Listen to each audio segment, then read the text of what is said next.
You had to let go of what you learned and rediscover yourself.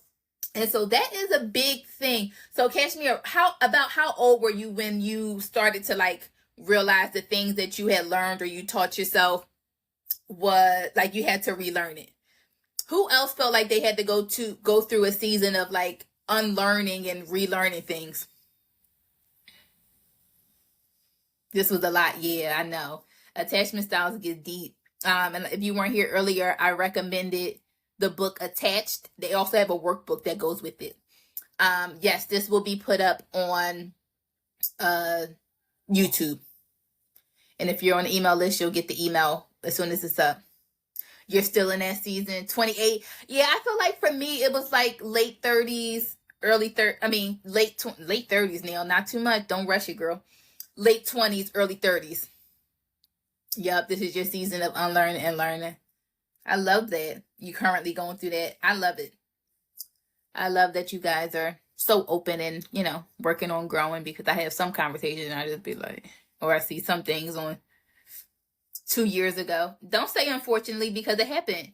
I've had conversations with women that I won't say twice my age, but much older, and they still haven't gone through it. You're currently in that season. I love that for y'all. Yep, it's not unfortunate at all, because you're there. That's the most important part. Yes, we're responsible for our own healing. Absolutely. Your upbringings impact everything. We are all the sum of our experiences, good, bad, ugly, indifferent. It's just, what do you want to do about it now? Hey, you feel like you're a late bloomer? It doesn't, as long as you learn it. You're 67 and going through it. Look, I don't care what age it happens for you. I just feel like it is something that is beautiful that happens. And it's not easy to say, okay, this is not right, or this is, I'm the person that's been holding me back because of the way that I've been thinking, and it's time for me to do something about it. That's not easy to say, and a lot of people are afraid to do that. All right? You will be surprised how many people I talk to, and they know their relationship is over. They're just scared to pull the plug. They're scared to do the things. They're scared to grow. Right? They hide behind the, I don't know what's on the other side. But you know what's on this side, and you're not okay with what's on this side.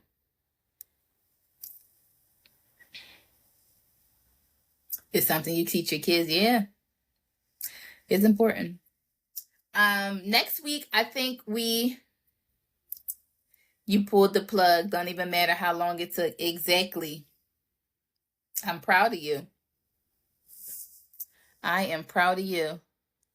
And I would say, yes, working on your healing and working on yourself is an amazing thing, but also remember to give yourself grace. It's not going to happen overnight. You may be fine with it today, and tomorrow you might slip up, spin a block, and it happens. It's called life. And so what you going to do about it now? No need in beating yourself up. It's definitely a journey. Yep, it's definitely a journey. And you have to, sometimes you got to take the journey alone. And sometimes that's just what it is. Next week we are going to talk about, what did I say before? Word choice. So we're still talking about communication. I had a really good session with a client yesterday. And she was concerned about how she is perceived.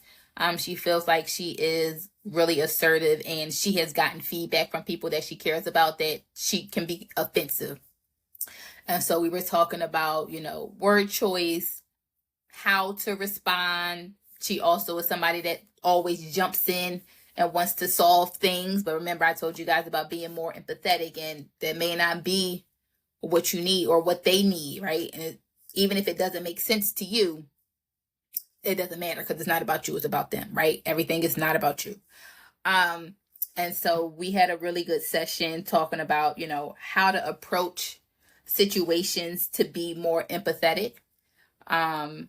And talked about things like, because she doesn't, right? If something is stupid, she is usually going to say, she said, like, that doesn't make sense, or that's stupid, or whatever, first thing that comes to mind. And so we talked about, like, one tip is match their tone, right? If they are sad, don't be loud and rowdy.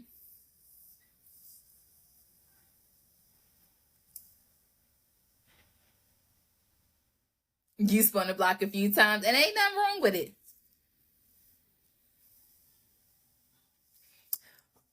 Are there things which attract us to others, like things that we need to improve on? So possibly. And so here's the thing, pink flowers. I would say it's not about what you are attracting, it's about who you're choosing. Many of us turn people down. So you attract all different types of people. But if you feel like the people that you choose have some type of commonality that may not be good for you, you have to ask yourself, what is it about this person, this type of person, that I'm attracted to? Why am I choosing this type of person? Because this other person tried to talk to me and I said no to them. But there's a reason why you keep choosing the same type of person. My therapist hit me with that one, y'all.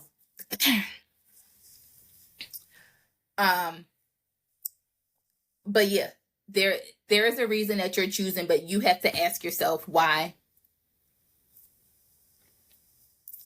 And you have to ask yourself, again, it could be something that you feel like you did not get as a child.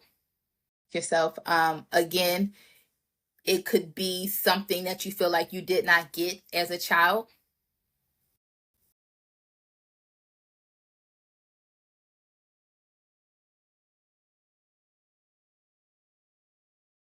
Almost lost you.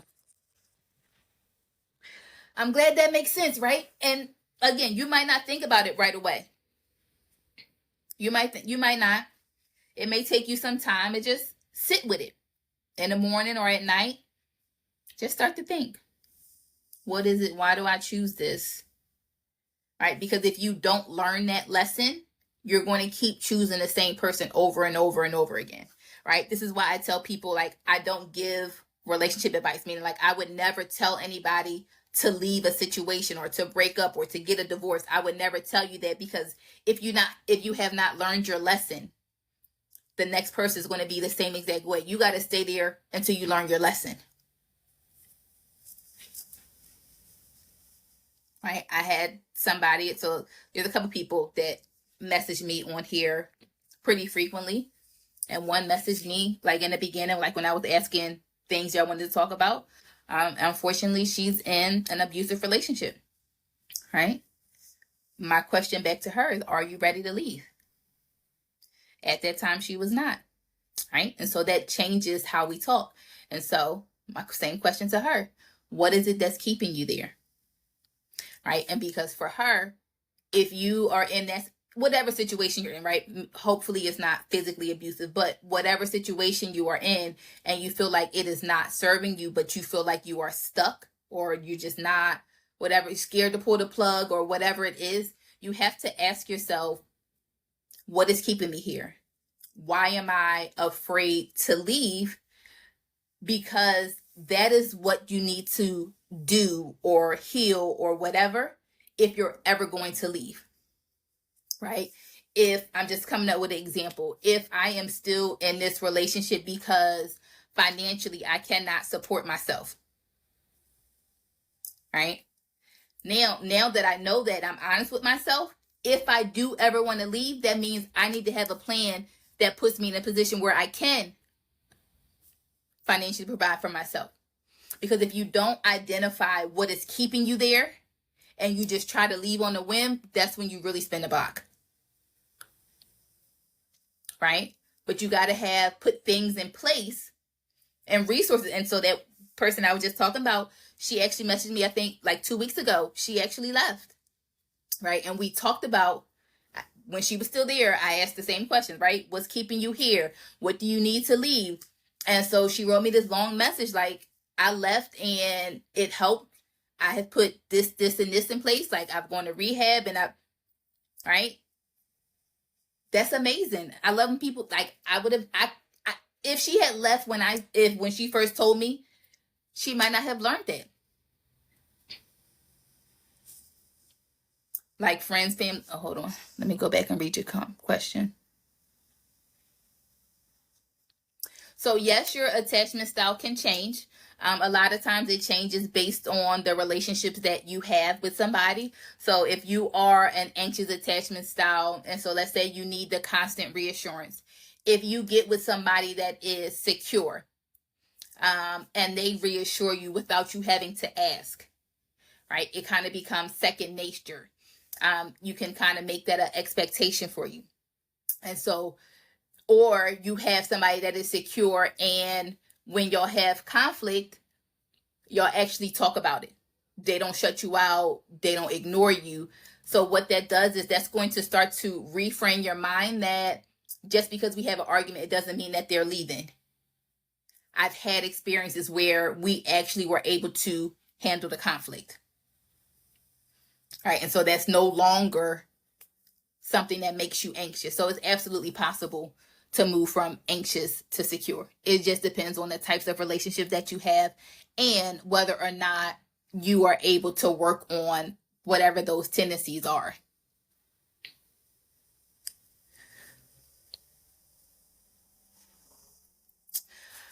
Can you have different attachment styles and different relationships?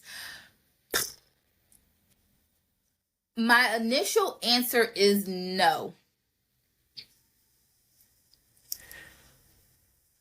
Because I think who you are is who you are. I think if it is changing based on the person, I don't think that's your attachment style. I think maybe that person gave you a reason to be anxious. That person might have given you a reason to withdraw, but I don't think that is naturally your attachment style that was formed in birth. And we kind of talked about that earlier. I don't know if you were here earlier when we were talking about that. Like, just because somebody if somebody gives you a reason to be anxious, they have given you a reason to be insecure, right? You can point to, when you did this was the result. So when you do that again, I'm going to expect this. That doesn't make you have an anxious attachment style, right? That person actually did something to make you feel anxious and insecure. When you have an anxious attachment style, it usually does not make sense. It's not based on logic. So you text your partner, they don't respond. In your brain, they're mad at you. They probably are going to break up with you when y'all talk. They're not interested anymore. Or maybe they just sleep. Right? You see? So it's usually it just doesn't make sense when it's the actual attachment style versus if somebody gave you a reason to do these things. And I would say, look at the totality of it, right? We can't nitpick like, okay, that's probably how I would have communicated this, but then I also try to avoid conflict, right? You got to look at like the bigger picture, and yeah, it may be one or two things, but overall, which one do you lean towards more? Can it change based on, no, I don't, based on like family, friends. I think it would pretty much be the same. Right? Because if I text a boo and he doesn't respond and I think he's mad at me or he might break up with me or he's not interested anymore, if I text my best friend and she doesn't text me back, did I do something wrong? I think the result will be the same.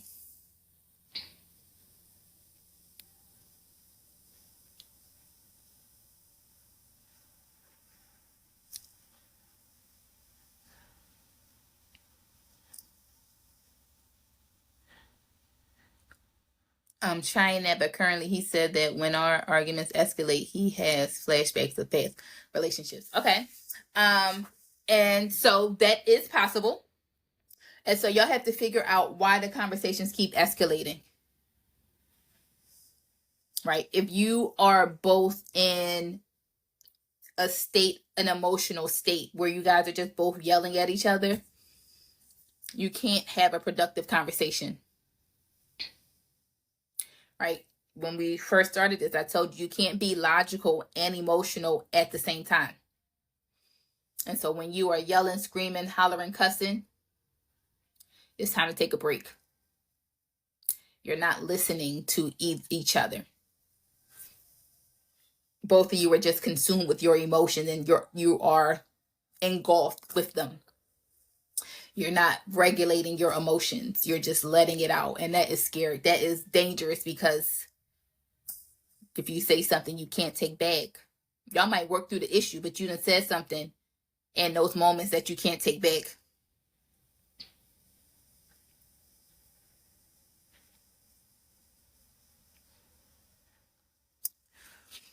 You're welcome.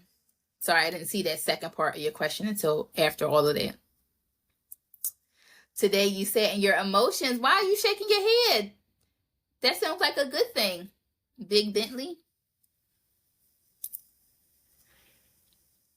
Sitting in your emotions sometimes necessary.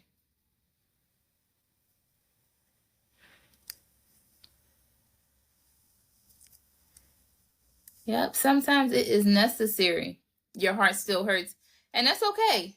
It takes time, right? You don't have a switch to flip your emotions off. You gotta let them run their course. And you're probably gonna be sad tomorrow too. Your heart's still gonna hurt tomorrow. It's okay. You're human. You're allowed for your heart to hurt. You're allowed to be sad. It's a part of being human. All right, I really don't have anything else for y'all. Y'all got more questions? Is it wrong to not want to deal with an anxious if you're nope, because that's not I don't I shouldn't have said that so fast. No, it's not wrong. I don't.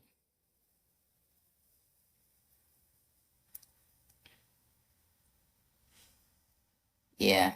No, I don't. Me and anxious attachment styles don't work out. Which is why that guy is no longer around.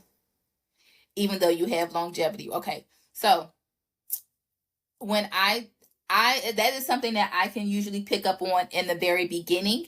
And so I try not to let it get there, right? The minute I saw it in this person, I mentioned it to him.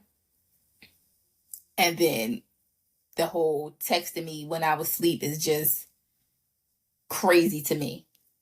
And I even tried to sidestep it, right? I tried to, let's not address this right now. Like, good morning, like trying to have regular conversation. And he kept bringing it back up. Are you still interested? Are you still interested? And I just told him, I said, I can't meet your needs.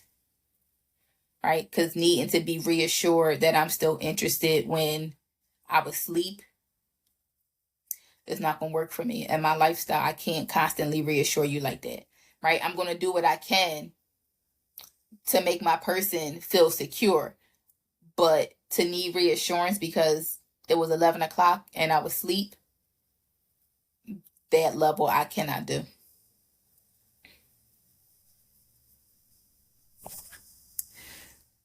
Okay, let's say you're okay with it before and then you meet a secure and now and not. Well, hold on, can you read, girl? Okay, let's say you're okay with it before and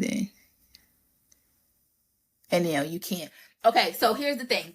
And so this goes with any change that somebody has. So let's say you have been okay with something in your relationship previously. Even if you're not okay with it, you have put up with it, right? Even if it's just a tolerance thing. And you wake up one day and you say, I'm not okay with this. Sometimes people will say, well, I've been putting up with it all this time. I can't say I got a problem with it now. He's been or she's been this way from the beginning. How can I say something now? You are allowed to change. You are allowed to decide that what I accepted yesterday is not what I accept today. Is it easy? No. Will they be hurt? I'm sure. But if you truly feel like this is no longer working for me, or maybe they have gotten worse in the area, right? And the other thing is, life happens. You might have met this person when you had more capacity to deal with things. In this season of your life, or where you had it, you might have had a child, you might be back in school, work might be stressful, you might have got it, right? You might have different capacity now. And that is something that you cannot do anymore. Don't feel guilty. You grew. You grew. Right? You probably are not the same person you were when y'all first started talking. When y'all first met, neither one of you are the same. Right? And growing together is definitely difficult.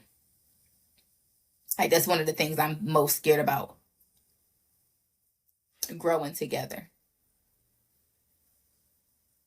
Right? But if this is something that has been there the whole time, there's nothing to say that you have to stay just because you've put up with it for 6 months, that you got to keep putting up with it or keep tolerating it. Is it going to be a difficult conversation? Absolutely. Is it going to hurt? Absolutely. Are you even going to be sad? Absolutely. Because most people are not all bad. So you're going to miss the good parts, right? You're going to wish you still had those things. In those moments, you're going to start to wonder, oh, could I have really put up with it? Like, was it really a deal breaker for me? But you are allowed to.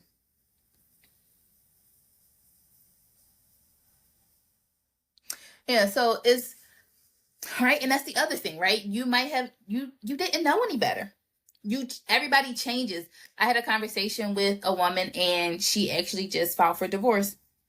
And so I was asking, like, is nothing that, like, have you communicated all of this with, your husband? Have you given him an opportunity to be what you need now, right? They met in college. I think they're in their 30s now. Clearly, who they were when they met in college is not who they are now at 30 something.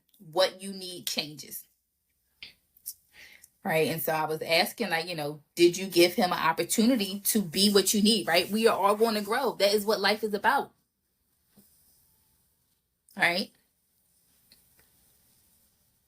And sometimes when you grow, the person cannot give you what you need. Hopefully you give them the opportunity to provide what you need.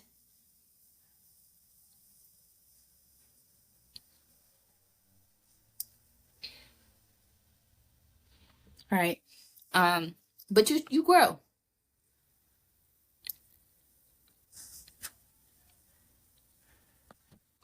Okay, so tit for tat. I would have a conversation about how you guys approach conflict. And I would set some rules. The tit for tat would be one of the rules that I write down. Just because I bring up something does not mean you can bring up something in response, because it's dismissive of what I had to say. If you have a concern, whatever you bring up could also be a valid issue that we need to address, but we can only address one issue at a time. Like, if I bring up something and you bring up something to get me back, or to get back at me, or to show that I am also, not perfect. Yeah, I knew that part already. However, you have plenty of opportunity to bring something up. Don't wait until I say something to bring it up. That's one thing. The other thing I would say, if there is a tit for tat thing, the person likely feels defensive. However you are communicating whatever the situation is to them, you've got them in defense mode, right? We need people to put their gloves down. Take your gloves off is what I always tell people. You got to take your gloves off. This is your partner. It's not You're not you versus them. It's us against the issue. Right? And so if I feel the need to bring up something that you've done, I'm defensive for what it could be a number of reasons that the person can be defensive. They may be defensive because you are focusing on the action and not how you feel. Right? I've told you guys all the time, focus, you want to keep the focus on how you are feeling, not the action. Hey, Lady L. You also want to start with I statements and not you. Once you start with the you, they putting the gloves on. If you generalize, you always, you never, they putting the gloves on.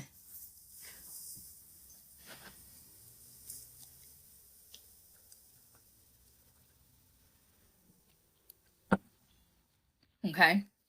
You have to figure out why the person is getting defensive, why they feel the need to put the gloves on, why they feel the need to throw something back up in your face. How are you communicating? Like, are you coming like it's a problem? Are you coming like you got beef? Or are you coming and using the sentence that I keep telling y'all to use, right? I felt X when you did Y. Moving forward, can you do this instead? Right? At that point, there's really nothing else for us to talk about. There's nothing for me to throw in your face because I'm asking you specifically to do something differently. And I'm explaining why, because it made me feel like this. Okay. So yeah, the tit for tat makes me believe that the gloves are on for some reason. You got to figure out why.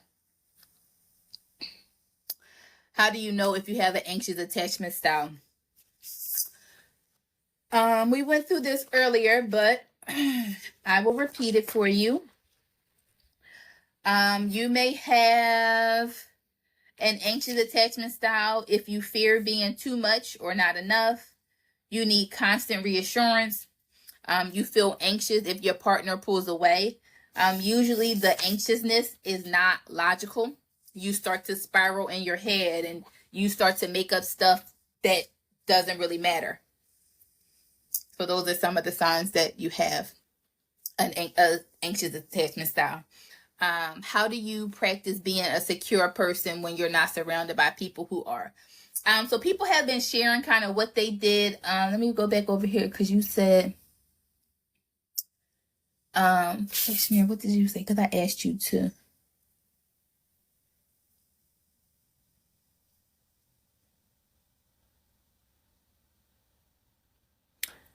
Oh, I asked you what you.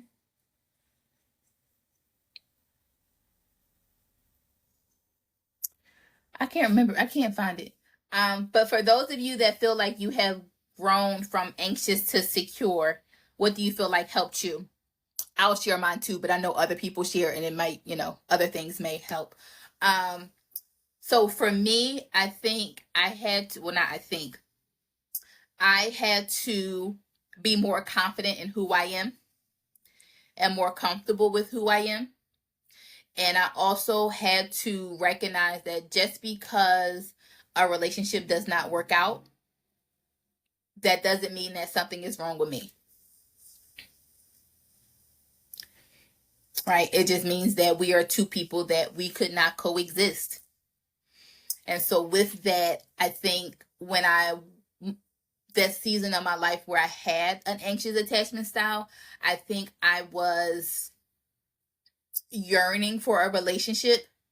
And so it was like I was trying to hold on as tight as possible, as quickly as possible, right? I wanted to feel secure, right, from not having it.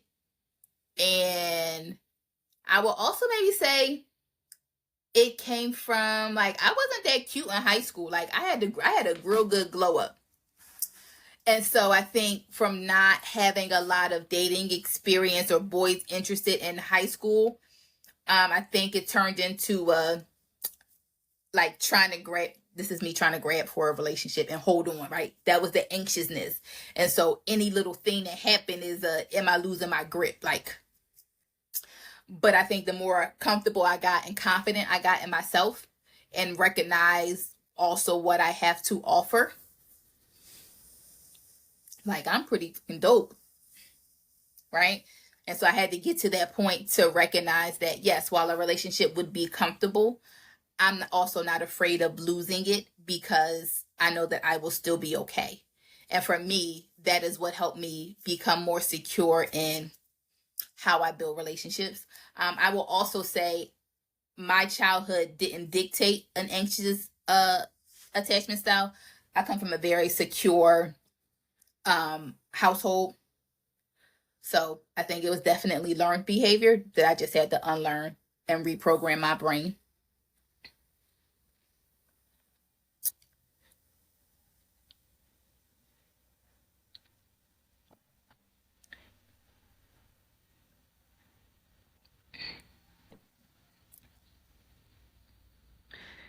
Yeah, you think that's the reason why you're anxious. You stop taking things personally. So that is actually a good point, Katie, because I also like, so there are like different mantras that I would repeat to myself or different things.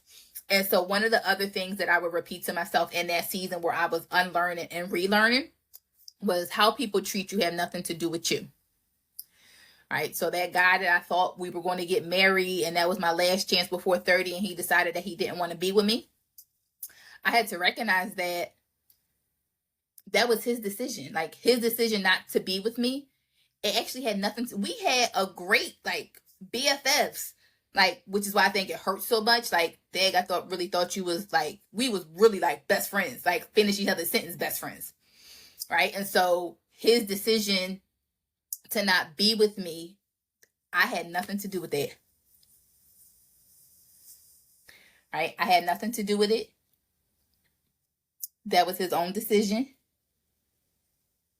And so that's when I also had to realize that how people treat you, that's their own thing. It says nothing about, well, depending on what you do, but for the most part, it's nothing I could have done. He was going to make that decision anyway.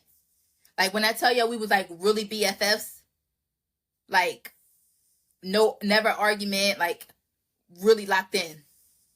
Like my friends were surprised at that one. Yeah, how that turned out.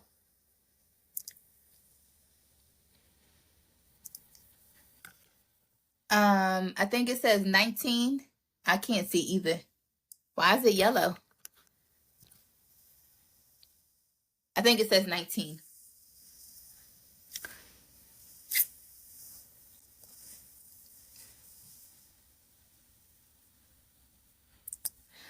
Anything else before we get out of here?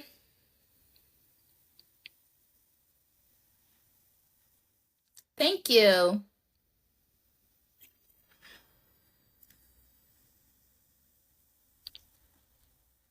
I appreciate that. Any other questions? Y'all, I mean, at this point, we just talking at this point. Claire's been over. Um, I appreciate the gifts, guys. Any other questions you have? It could be about anything about, it doesn't have to be about attachment styles. How about an avoidant perspective to a secure? What would that look like? If an avoidant person, thank you. If an avoidant person was going to go to a secure, they would have to become comfortable with emotions. They're going to have to be okay with being vulnerable.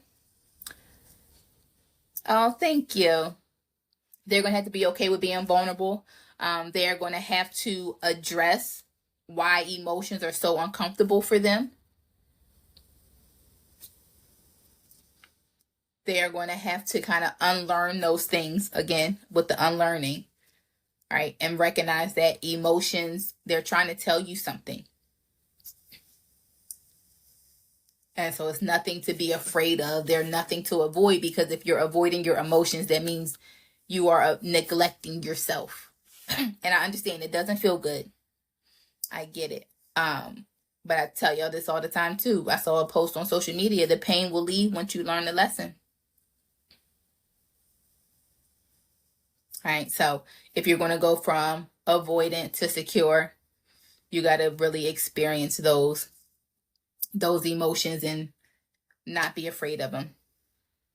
You are welcome. tips about how to get comfortable with starting over. You feel drained after having to do this over and over again. So yes, so it depends on a few things. The first thing I would have you look at is, whatever these relationships are, or situationships, or whatever you feel like you've had to start over and over again. Why did they end? Like, what is it about it? Like, what situation, like what led to it ending, right? And not even just what ended, what was wrong about it? Like, why didn't it work out? And then the second part of that is be honest with yourself and ask yourself, what part did you play in this? What part am I playing in me having to start over again? Right? Only you can answer this. I mean, if we were over here, I would ask you the questions. But I can't answer this part for you, but you got to take accountability for the part that you play in this. Right? So if it was you ignored red flags, if it was you stayed longer than you should have, if it was you didn't do a good job, figuring out who this person was earlier, right? You waited too long to get to the important stuff.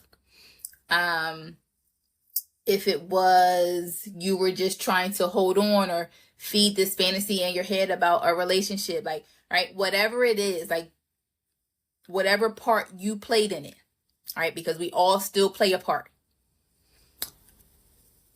What do you need to do to make sure that you don't do that again?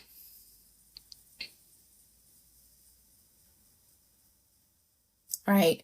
And so the reason that I say take accountability is because if you start to see a pattern, right? Somebody just asked me what happens that you keep attracting the same person. It's not about who you're attracting, it's who you're choosing. And so there is something that you are doing. It might be that you stay longer than you should. Perhaps somebody said something in the first conversation, but you wanted to ignore it and let's at least go on one date, maybe two. No, they said something already that should have been a no for you, a red flag for you. Okay, so you dive in too quickly and you get attached fast. Okay, that's a good start. But you got to figure out what makes you do that. Right? Why are you making excuses for them? Is it that you really want to be in a relationship? Right? Is it that you have this idea in your head of what a relationship is? You don't necessarily care who's on the other side of it. Right? Why do you want to be in a relationship? I think that also has a part to do with when people ignore it, right? Are you lonely? Do you need intimacy? Do you need sex? Like, what is your purpose for being in a relationship? Because I think that will also slow you down, right? If you are looking for a partner to build with, if you are thinking long term, if you are thinking we're going to be locked in for the rest of our lives, you're going to be more selective. Do you truly know what you want and need in a relationship? Right? Sometimes people are not clear on that, right? They mix up non-negotiables and preferences, right? So you have to ask yourself these things. And so just going back to what you said in terms of, you said you dive in too fast and you make excuses for them. So you got to figure out why you do that. Like, what is it why is being in a relationship so important that you are willing to look over these things? You also need to ask yourself, what kind of relationship do I want? Because you are likely looking over things and you're making excuses for things that are going to be detrimental to the type of relationship that you say that you want.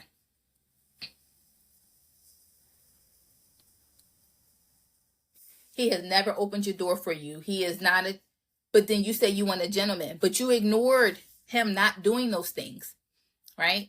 And so you should not say you want certain things, but you ignore the behaviors that tells you that they're not going to give you what you want and need. Okay. And so even about the jumping in, right? Ask yourself what part, there's usually something that they do that makes you jump in. So for me, I would be honest, I would tell you, if they start asking questions about me, if they don't talk about sex too soon and they really take an interest in me, oh, that's what does it for me, right? Now you got my attention, because a lot of times guys just want to talk about sex. They don't ask anything about you. And so, right, if I find somebody that does, you got my attention. So figure out what it is that they do. Do they call you beautiful? Do they, what is it? And then you have to put in safeguards. Right? What is going to help you slow down? Do you need to write a checklist in your journal? I wouldn't post this anywhere because then they're going to pretend, right? In your journal, write down, okay, I need to know this, this, and this, and this about this person before. Or I need to know this like, fit what needs to happen. Do you have to have a friend that you check in with?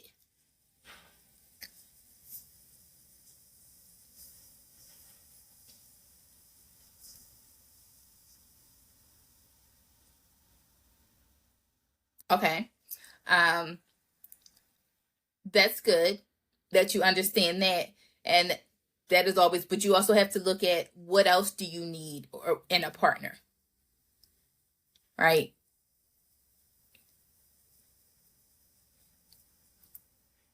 Like, so I'll give you for an example. The last guy that I was just talking to, he was like all into like what you got going on. What is your business like? And not a lot of people do that, right? Truly asking questions about me and getting to know me. And I already told y'all that is the thing that reels me in. As we continue talking, I've realized that he doesn't have a vision for his life. That is something that is very important to me. And I've also noticed that he has done some irresponsible things. And I've also got to see like how he handles conflict. Those things are not going to work for me, because I saw how you handled this conflict. You can't bring that over here. Not having a vision for your life. Even when I've tried to like explore the topic, the conversation went nowhere. And at this big grown age, you got to have something, right? Again, these are my standards, right? And so even though he was able to reel me in because he was asking about me and all of those things, I had to also remember what other things are important to me. And that, stop, I'm out. Okay. So it's going to take some practice, but you have to figure out, exactly why do you want to be in a relationship? What do you really need? And figure out what type of safeguards, whether it's a checklist, whether you have to have a friend that you check in with, like,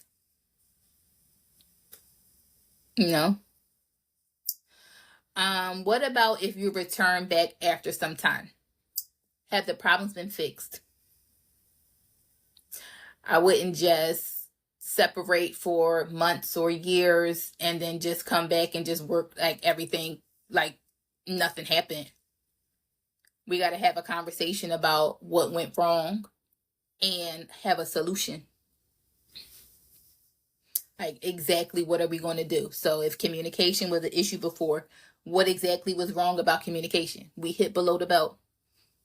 We attacked each other. We escalated things. We cussed at each other. And so if we're going to make this work, okay, then we need to have some rules. No cussing, no hitting below the belt, one issue at a time. Right? I wouldn't just go back and start playing, I won't say playing house, but acting like nothing happened. You got to have a solution. All right. And you first got to ask yourself, can the things even be changed? right? Is it possible? Right? Because if we broke up because I want to have kids and you don't, and you still don't want to have kids, what are we doing? That's something that can't be fixed. Right? So I don't think that there's necessarily anything wrong with spinning the block, but just know that you broke up for a reason. And unless you can come up with a solution together about how you're going to prevent that from happening again, the same thing's just going to continue to happen. But it got to be a joint effort. We got to work on this together. These are the things that I had an issue with. Let the other person write down things they had an issue with. And how do we fix these things? I felt ignored. I felt unheard. Felt like you dismissed what I said. This is how you fix it. And here's the other thing. If you are going to bring an issue up, like, you're having a conversation, also present the solution. You can't just say, oh, I felt unheard. Your person probably doesn't want you to feel unheard, but they might not know how to make you feel heard. And it's up for you to say, when I'm talking, I just need you to listen. I had to tell somebody once, the one that I thought I was going to marry. Good night, Kiera. The one I thought I was going to marry, because he always would jump in, like, I would talk about stuff that happened at work, and he would like ask questions like for solution. I'm like, I don't need a solution. And he's like, what you want me? I said, all I need you to say is like, dang, that's crazy. And so from then on, that's what he would say when I would tell him about stuff at work. But that's all I needed. So you also have to tell people exactly what it is you need.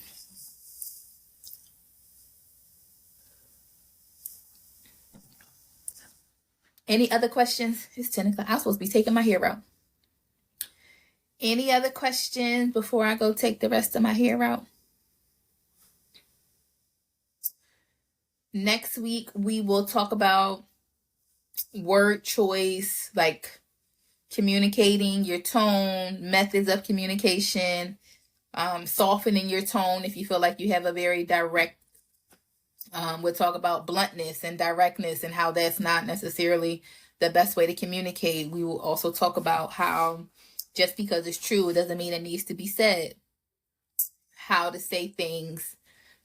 I feel like I need to do a class on issue spotting because people fight about the wrong things all the time. That might need to be a whole separate class. I'll see. You'll tap in. Fantastic. So the replay for tonight, this after part probably won't be up there, but all the rest of it will be on YouTube. Give me a couple days and I'll get it up there. And I'll send the email once it's up. Again, in the membership community, we are doing a self-aware summer.